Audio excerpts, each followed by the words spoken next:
Hi folks, welcome back to Watch Me. I have an interesting watch here with me, the Breitling Navitimer B01 in a 43mm case. So let's take a closer look at this famous or rather very popular model from Breitling.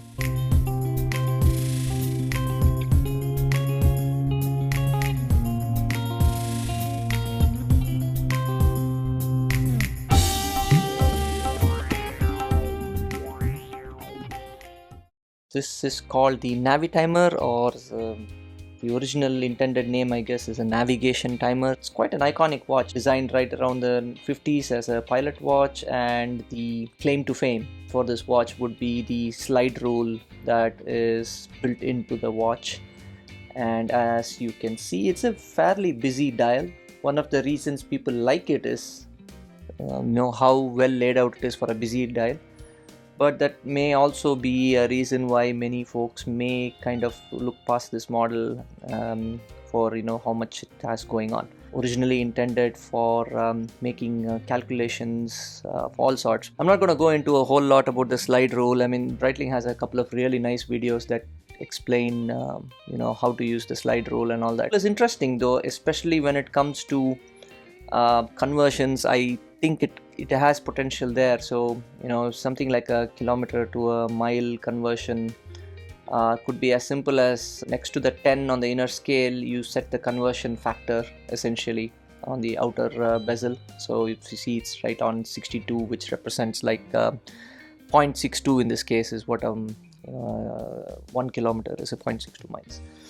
So then the rest of the dial or rest of the bezel is essentially set up for that conversion factor. If you take something like 40 kilometers is right around 25 miles. In that sense, you can sort of see the value where if you have a specific conversion factor in mind that is very critical to you at that time, all you will need to do is set it, and even if you have the values change based on the activity you are at that time, you can quickly kind of get that answer from the scale. The other interesting thing with this watch would be the bezel is not clicky, it's friction. It's quite stiff and feels very well made. I don't really think it's going to move on its own, and I've really not had the issue of the bezel changing location when it's on the wrist. Quick wrist shot is what I'm wearing today. The glass shooter original Panamatic in the really cool green color. So I'll be doing a video on that pretty soon, so look for that. Back to the Breitling. So this one here is the copper dial, or salmon dial I guess some people call it. I don't see any pink on the tonality of it, so I'm gonna go with copper. Traditionally or typically you tend to see Navitimers in the black dial, which is the most historically sort of famous dial color variant of it. I kind of liked this tonality quite a bit. It gave a different vibe to the watch. It's sort of vintage at the same time. There is a metallic quality to the dial that really picks up light, and the sunray finish on the dial is incredible. Blade markers stand out a little more on this dial.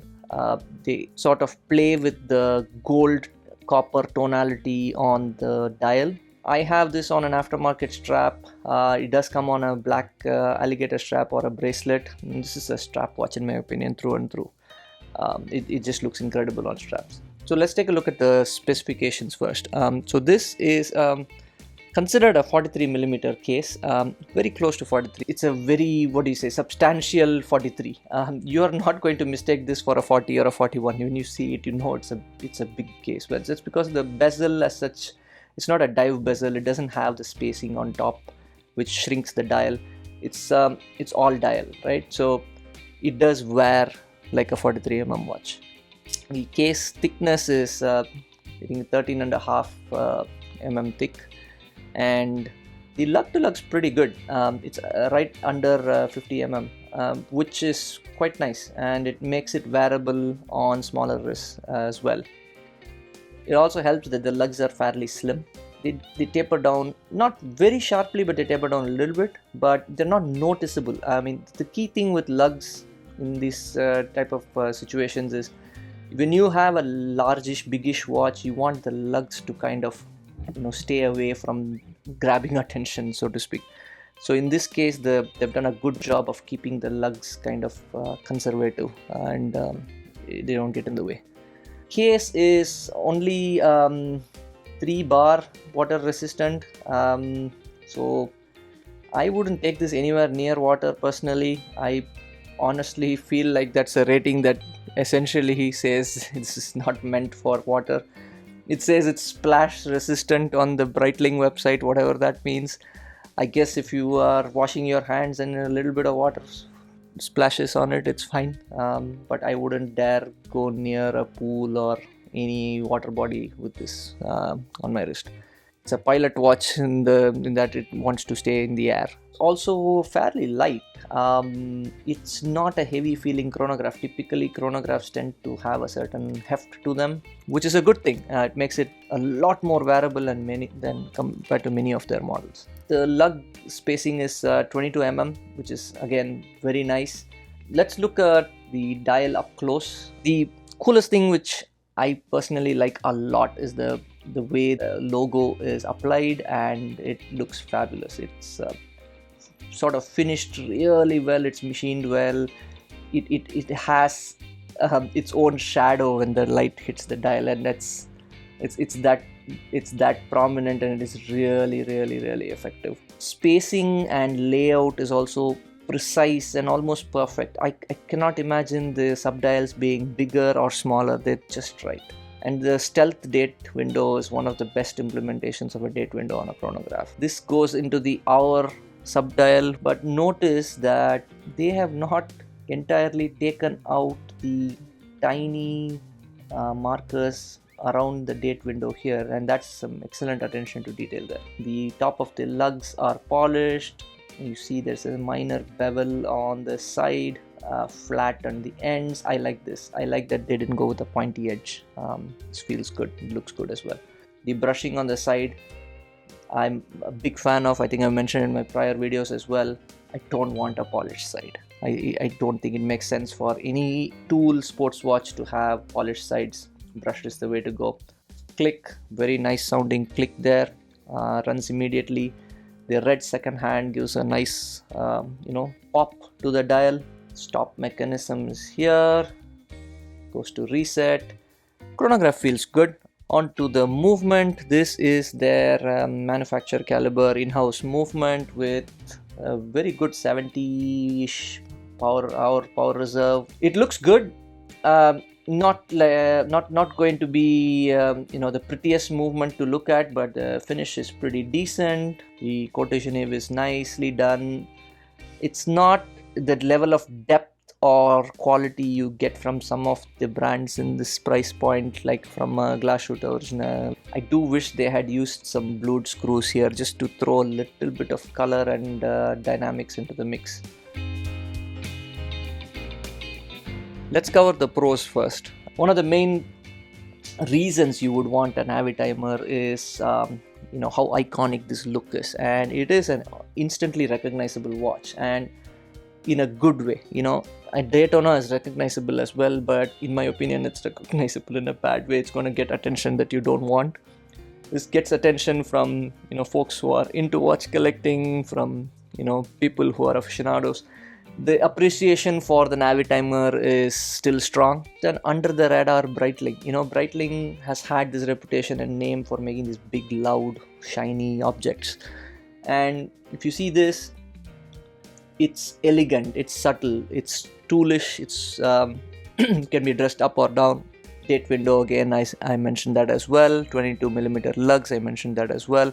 So I think as I was going through the review, I mentioned many of the pros, and one additional pro I would add to it is the excellent AR coated crystal. I mean, there is no angle that you will not be able to see this dial. It does an incredible quality at cutting out reflections. I'll start with the last pro that I said, is the AR coated crystal, but Breitling unfortunately has a tinted, sort of colored outside AR. and you're gonna notice that in certain angles you see a slightly purplish pinkish hue that can scratch, and once you get scratches on it you're gonna notice it. It's a minor con, and it's a con that is across the board. It's not specific to this Breitling as a brand has decided to go that way, so all Breitlings will have that. Not a very versatile watch because it wears big, right? The 43mm look is not something you're going to be able to casually pull off in a setting that is requiring a little more of a dressy vibe or a dressy aesthetic. And it's up to you. Nowadays everything goes, but in my opinion it's not a very versatile watch. It doesn't go with everything, so it's one of the cons. The low water resistance is another con. It makes me a little nervous at times. I have to be sure I will not go anywhere near water. I mean, I might be making a little too much of this. It's not that big a deal, but it is something to keep in mind. Another thing I'm not a big fan of with the B01 in-house movement is it's very coarse to wind, and it doesn't sound that great. You can hear the winding mechanism is... yeah, I just brought it near the mic so you could hear it. It sounds like a low grade at a 2824. To me, this winding needs to be refined. It doesn't feel all that refined. The handset, especially the hour and minute, the chronographs are fine. I guess I wish it was loomed as well. I don't mind, but the hour and minute, it could have been a little broader, little bigger, a little more prominent and noticeable. You tend to maybe not catch it that easily. For a watch like this, which is fairly substantial, it looks good on substantial straps, right? Like nice thick straps. The problem is the thick strap sits so high, it ends up rubbing against this sharp edge on this case, and that causes this mark. And that's really annoying, and I do not like that at all. Putting a curved strap on this doesn't really look that good. It looks okay. The last thing which I will pick on is not specific to the watch itself, it's specific to the packaging. I'm not a big fan of this new eco box. I have nothing against the messaging and that it is upcycled plastic bottles that they made this from. I wish that they figured out a way to combine a good looking regular quality package and this, and just make it a little more special, a little more nice. This material is like a dust magnet. It collects dust, and it starts to have these tiny pieces of lint and things sticking onto it, and this material inside doesn't feel great. I don't really feel like I want my watch touching any of this. So the way this works is this is supposed to be the one that holds the watch inside, and it also happens to be a case you can put your watch into and take it. But honestly, I wouldn't be very happy or confident putting a $9,000 watch in something like this. I applaud Breitling for taking a stance on it and doing something about it, but not the best way to go about it. I think there is a better way out there. There is a way that you can still make it impressive, still make it special, still make it look and feel like a $9,000 product, and at the same time have your core messaging and your core material standpoint come through. The retail for this is, at the time of this recording, I think it's like 9,300 on USD on the alligator strap, and 98 or 9,700 on the bracelet. It does wear big, so I sport this on a 6.75 inch wrist, and it works, but there are moments when I glance at it and go, it's a little on the bigger side. Thanks for watching, and I hope to record more videos soon, and like and subscribe to the channel, and helps motivate me to take some time off to record these videos. So thanks again.